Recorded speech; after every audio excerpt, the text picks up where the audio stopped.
I'm already freaking out, staring at those people over there. It's gonna be easy. Uh-huh. I can tell. And if I'll be periodically checking the camera to see if it's My name is Allie Augustine. I am currently 23 years old. Allie is one of my most favorite people on earth. Allie has always been the cheeriest person at the party. She, by far, is one of the most positive people that I know. She is always upbeat, always lots of fun. Her ability to be so loving and so loyal is just, it makes her a great friend.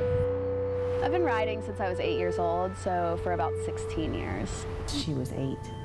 She got a pony ride for her birthday, and we did not realize that that was the first step to horses for the rest of her life.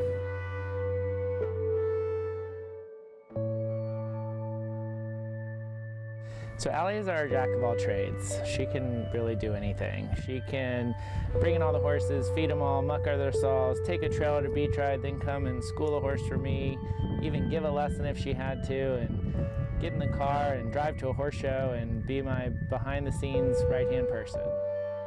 I do all kinds of stuff at the barn. I am currently the basically manager for our show program. So I travel with the horses between once and twice a month, sometimes 3 times, to horse shows, and I'm in charge of their prep, their care, basically making sure that they are in their top performance condition, as well as all the riders, making sure that they're there on time and making sure that they are ready to compete and perform and do their very best.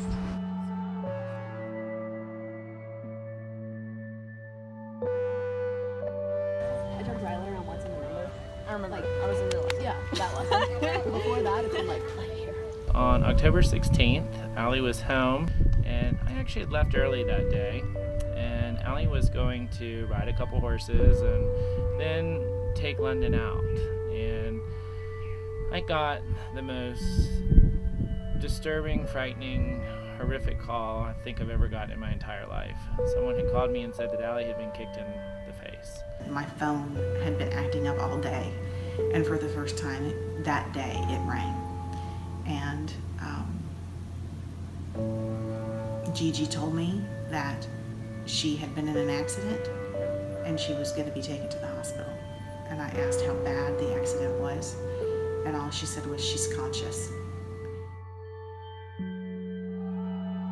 It was really a freak accident. I was grazing him, which means just letting him eat grass next to me, and London kicked up at a bug, like to get it off of his stomach. But then he did it again and basically kicked with his left hind foot up at my face right here, and my helmet came off, went flying across the property. I don't think I could have been prepared for, what really happened next. What happened next was I pull up, there's an ambulance, Allie is already in the ambulance, her face is covered, and I immediately jump in the ambulance and we take off downtown. I flew out the door to the hospital, and the whole time on the way to the hospital my phone would not work. I couldn't call anybody. I didn't know what to expect when I got there, and so I just prayed. Laying there was a little bit scary because I was next to a guy that just came in. They wanted to airlift me, but the helicopter was out for someone else, someone that had been in a motorcycle accident. And when I got there, I was next to the guy in the motorcycle accident, and he actually died on the table next to me. So that wasn't very reassuring. The doctors called several of us into the room, obviously her grandparents and her mother, myself, and a few other people that were there, and they said, we need to have a very serious conversation with you. Allie has sustained some severe injuries, and before we take her to surgery and deal with some of her injuries, we need to be very upfront with you about what possibly is at stake here. I was there, and my parents were there, and Charles was there. And the only person who had seen her at that point was Charles, and he was extremely upset. And the biggest thing that they were worried about were not only one eye, but 2 of her eyes. So her complete vision. And even just saying that right there, my whole body just starts tingling and takes me back to that moment when I heard that. And when I heard that, I put my head between my knees and I just sobbed. You know, because I thought, why in the world would one of the nicest human beings on earth having to go through this? It didn't make sense. That too.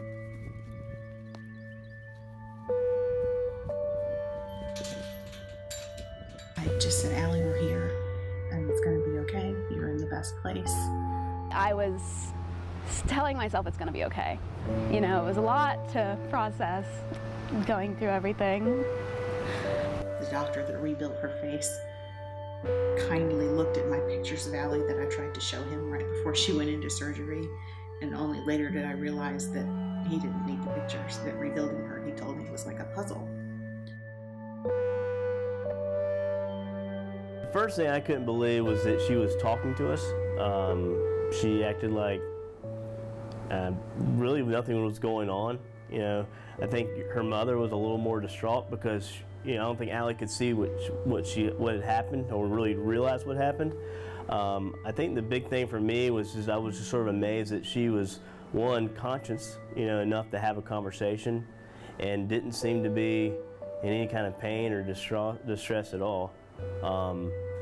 I think the biggest thing when you walked into the room, you were just like taken back by what you were looking at, and how's this patient even alive right now?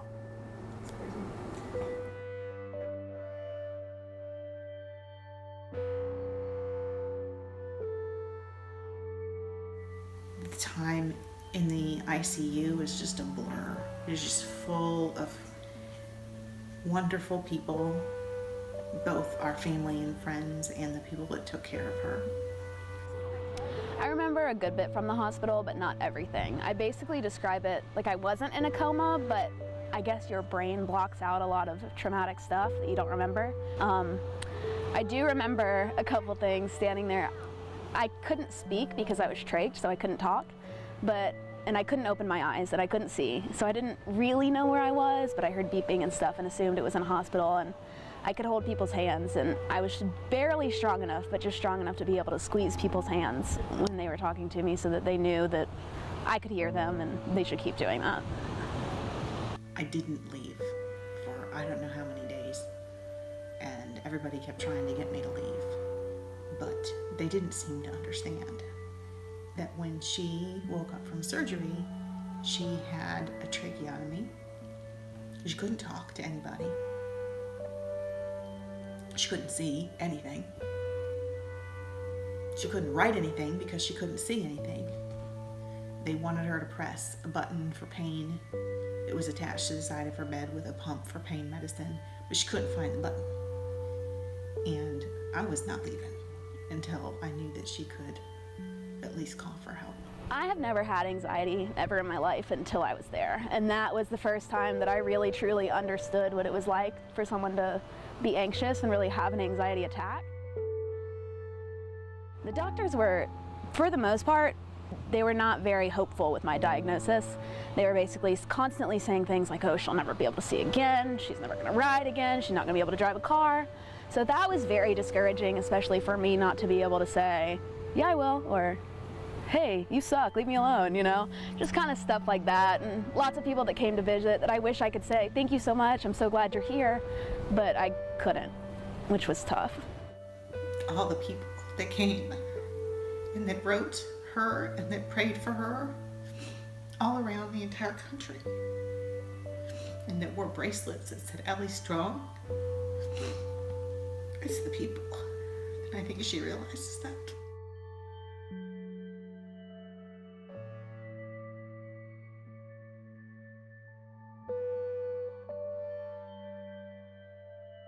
I woke up one morning and I told the nurse, I said, I'm going home today.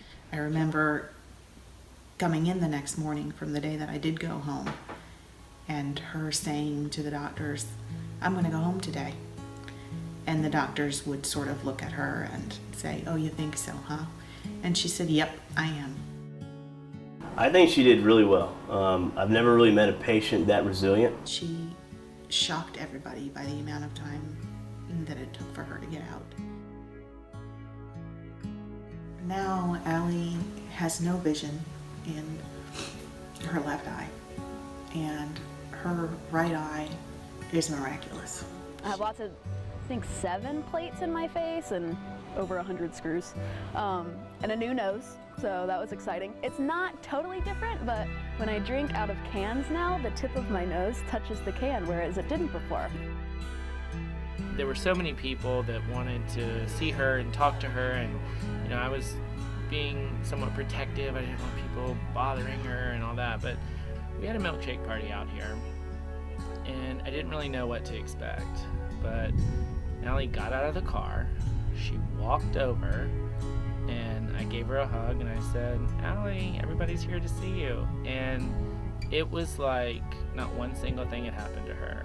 She had her humor, she was humble, she was just amazing, like she always is. When Allie decided to go back to school, a couple weeks after the accident, she had a lot of people saying to her, "You know what, take a semester off, recover," but she would have none of it. I didn't take as long of a break as I probably should have. I think I missed 9 or 10 days of class total. And she was determined, and I knew she was going to do it. I knew that there was nothing that was going to stop her from accomplishing that. My best friend, keeping me up to date with school, emailing teachers. I had a couple teachers that were super helpful and a couple that were not, so she was always super helpful getting me there. My grandparents actually moved back to college with me and stayed in hotels and drove me from point A to B. Really just my super close friends and family were amazing, and there's no way I could have done it without them.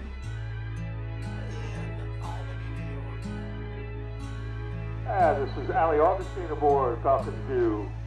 Allie Augustine rides Falcon 2, number 152, now on course.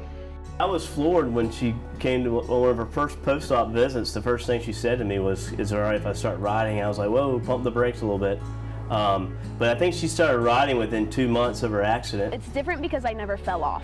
When you fall off, they always say, get right back on, but I was on the ground to begin with. That's where you're supposed to be safe, it's supposed to be okay. So getting on, I didn't really have a problem. When I was grazing horses again, it did take me a little bit to feel comfortable, and even still, leading them around and being around them on the ground, when I feel that they're gonna do something that's not safe, I pretty much put them up right away. Allie is truly just unbelievable. There's really not a better word to describe her. Her attitude to the whole process is a testimony that frame of mind makes your body heal well, and she couldn't have healed any better. And the fact she's out riding again, doing what she truly loves, she's not going to let anything get in her way. So that's pretty nice. I think she knows what's truly important in her life and what she wants to work towards, and that the people really are the meaning of her life. To have gone through such a traumatic event and come out like, I'm Allie, nothing can stop me, was truly inspirational and just a testament of how strong of a person she really is. The accident definitely changed me as a person. I've always been pretty optimistic, but I think this really kind of proved that if you set your mind to it, you can do it. I did not have very many people that believed in me. My family obviously did, because they've known me growing up, and they knew that if I said I was going to do something, then I was going to do it, regardless of what anybody else said. But it's really just made me appreciate the friends, the family, how great life is. It's, people call it a disability, but really it could have been so much worse. I didn't even have a concussion. It's different, but it's very humbling, and it's great to see the world, this way. Good to see.